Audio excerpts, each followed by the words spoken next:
গোটা ম্যাচে তিনি শান্ত ছিলেন। দিনের শেষে নরওয়ের সবচেয়ে বড় ভরসার নাম তিনি। ম্যানচেস্টার সিটির বিশ্ববরেণ্য স্ট্রাইকারই নরওয়েকে কঠিন ম্যাচে জিতিয়ে দিলেন। মজার কথা হলো, কাজটা তিনি করলেন সহজতম সুযোগ কাজে লাগিয়ে। আইভরি কোস্টকে 2-1 গোলে হারিয়ে শেষ 16য় ব্রাজিলের বিরুদ্ধে খেলাটা নিশ্চিত করে ফেললেন মুসারা। ম্যাচের 86 মিনিটে হালান্ড যে গোলটি করলেন, তার আগে ম্যাচে 2টি গোল হয়ে গিয়েছে। বলা বাহুল্য, হালান্ডের গোলটির সঙ্গে প্রথম 2টি গোলের তুলনাই হয় না।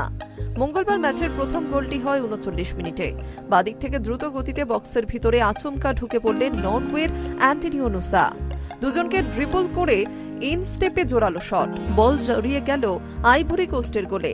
অনেকটা ব্রাজিলের ফরওয়ার্ড নেইমার সেরা ফর্মে থাকলে যেমন গোল করেন, সেই একই ধাঁচে এই গোলটি করেন নরওয়ের বছর 21-এর উইঙ্গার। নুসা আসলে নিজে নেইমারের ফ্যান। ব্রাজিলিয়ান সুপারস্টারের ভিডিও দেখে তার খেলা শেখা। নেইমারের ধাঁচে তার করা গোলটি রেকর্ড বুকেও নাম লিখিয়েছে। নুসাই বিশ্বকাপে নরওয়ের তরুণতম গোলদাতা হয়ে গিয়েছেন। নুসার ওই গোল বাদ দিলে প্রথমার্ধে বেশিরভাগ সময় দাপট ছিল আইভরি কোস্টের। সেভাবে নিজেদের মেলে ধরতে পারেনি নরওয়ে, যদিও ম্যাচের 40 মিনিটে জোড়া সুযোগ এসেছিল নরওয়ের সামনে এবং এক প্রকার অপ্রত্যাশিতভাবে গোলের একেবারে 6 গজ দূর থেকে সুযোগ নষ্ট করলেন খোদ হালান্ড। বিশ্বাস হয়নি অনেকের। ওই সুযোগ নষ্টের খেসারত দিতে হয় ভাইকিংদের। ম্যাচের 74 মিনিটে আমাদ দিয়াল্লো কার্যত একার ক্যারিশমায় অবিশ্বাস্য গোল করে আইভরি কোস্টকে সমতায় ফিরিয়ে দিলেন।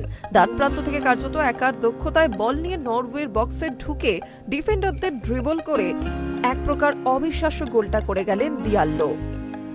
কিন্তু আফসোসের কথা, ওই গোলটি কাজে এলো না কারণ বিপক্ষ দলে একজন ছিলেন যার নাম আর্লিং হালান্ড। আধুনিক ফুটবলারের গোল দস্যু। গোল পাওয়ার জন্য ঠিক কখন কোথায় থাকতে হবে তার চেয়ে ভালো কেউ জানেন না। ম্যাচের 86 মিনিটে আবারও সঠিক সময়ে সঠিক জায়গায় পৌঁছে গেলেন হালান্ড। সতীর্থর বাড়ানো বল কার্যত ফাঁকা নেটে ঠেলে দিয়ে নিশ্চিত করে ফেললেন নরওয়ের প্রি কোয়ার্টার ফাইনালে খেলা। Hi news network.